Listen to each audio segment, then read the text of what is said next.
Hey, man.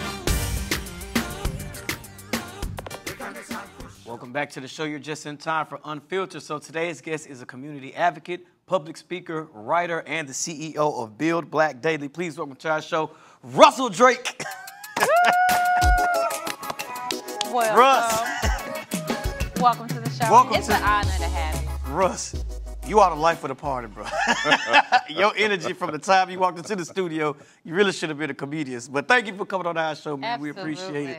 So, I read your bio. I mean, the list of accolades is amazing, but I want to know, where did your passion for the black community, where did that start? What inspired that? So it's two things that prompted it. One, when I was a child, I was trying to do a book report on Malcolm X, right? Okay. And this was when we used encyclopedias, you know, people don't know nothing about that. And in this encyclopedia, there was a blurb about this small about Malcolm X. Oh, wow. And my parents helped me to do this book report. And ever since then, I said, I'm going to be committed to learning about black history and sharing black history. And in doing that, that naturally leads into activism and advocacy for black communities overall. Wow, wow. You have, so I met you years ago. Yes. We worked on some things together. So I'm close hand, I've seen your impact in the black community and how we are really blessed to have you and have someone like you standing in the forefront for us. You were also the president of the Black Caucus. Can you explain to us, for the people that really don't know what that is, so it's something that they really need to pay attention to? Yes, yep, I'm a past resident of Orange County Black Right. Caucus, whose mission is to sustain, maintain, and gain black power. Okay. I'm in the political and civic senses. Right now it's led by Mr. Tim Ayers, and they're doing wonderful work. It's important to be a part of the Black Caucus because this is a group that caters to our issues. Right. That helps you get educated on everything from the electoral process, as well as things that are coming down the line that are impacting our communities. Different things that get rolled out in 2023 have probably been in the works since 2021. And they help people stay aware. I know we're in the sense where we're in the here and now and people decide things, but we're behind the 8 ball so much. And groups like the Black Caucus, they help and they advocate for people. One day somebody in this studio could say, hey, I want to run for office. And they're the group that's going to help you. They cater to our causes. They may align with one party more than the other, but overall, trust and believe that they're here to help and uplift black people and that means everybody from the black diaspora. So it's not just African American. It can be everything, Caribbean, Haitian, every demographic of black is involved. So it's pulling everybody in. That's it. That's good. So I know that you are obviously a champion for the black community, but you also advocate for black businesses as well. So Rose, what is the biggest challenge that you see black businesses are facing? Yes, the biggest challenges black businesses are facing is exposure. Many of them have great quality. They have great products. Most things I've gone to are restaurants. They have a good recipe, but people don't know where they are, don't know how to find them. A lot of times they don't have budgets associated for marketing. And they don't know the value of advertisement. So the thing is getting them exposure. Even the clothes I wear now, I get them from a place called It Suits Me in Lake Mary. It's a great suit store. And I mean, there's black businesses for everything, and they're great quality businesses. So I by happenstance got into doing write-ups on black businesses. And, I did it for a whole year. I did a different write-up in support of black businesses in every industry, and from there, I created Build Black Daily. That's good. So you're referring to Build Black Daily. You're the CEO, obviously. So how can anyone so if I have a black business, how do I contact you? Do you just select black businesses? Are you doing it on a daily process? Like, how does that work?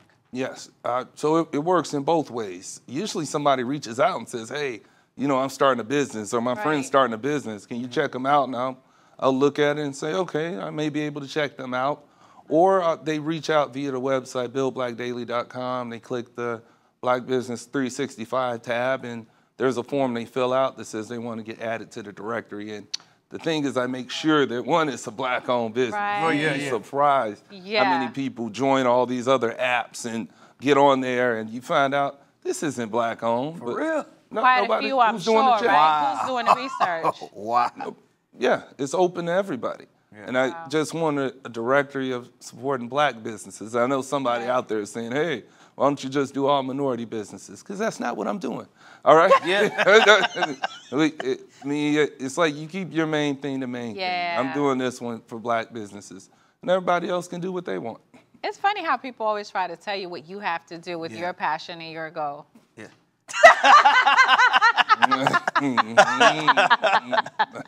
So, Russell, as I said at the top of the interview, you've won, numerous accolades. I was reading your awards and I was just like, wow, this man has done so much.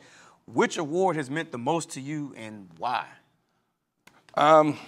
I'm gonna tell you, I don't think I'm worthy of many awards because there's so many people out here grinding and impacting community every day. And in the same breath, like the businesses, they don't always get the exposure either and a platform. So I always dedicate the awards to those people that are contributing and selflessly and tirelessly every day. I think of all the awards, the Chamber of Commerce Small Business Advocate of the Year award meant a lot because that was just for all the businesses out there that feel like they're unheard. This is a representation for you.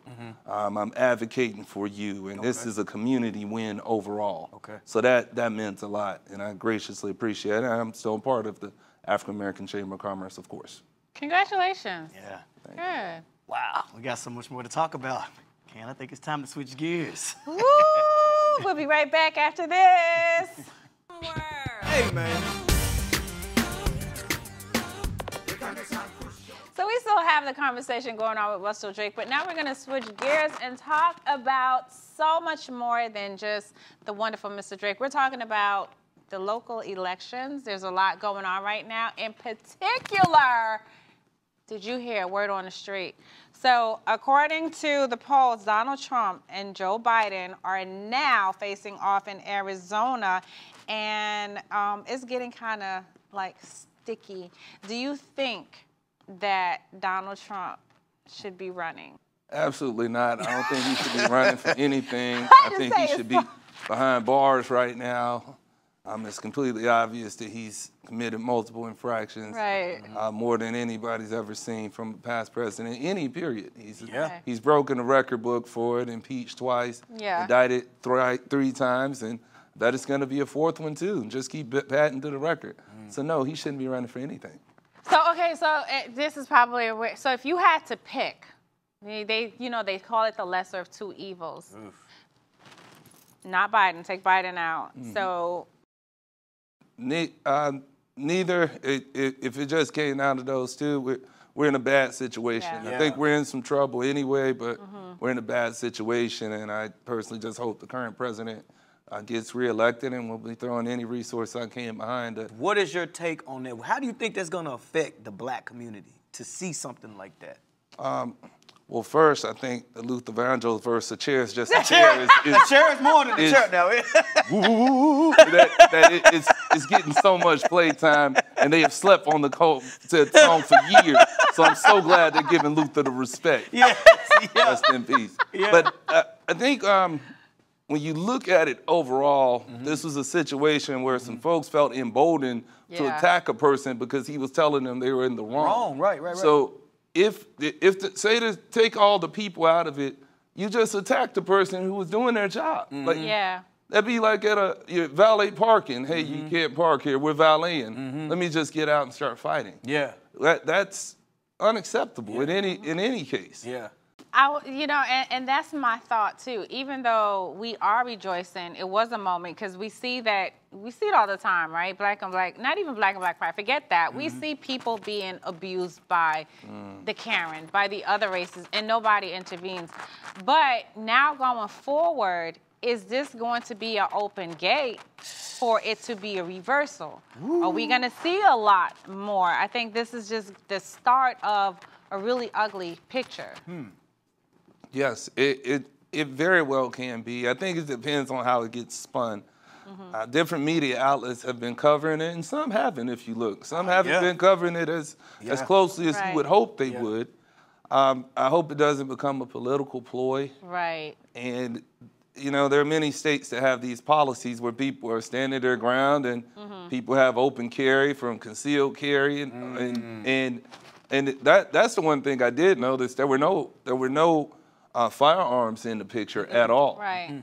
So that, to me, when you see that always makes for a fair fight. I mean, you even saw law enforcement kind of out there like, well, I guess you all need to do what you need to do to resolve it.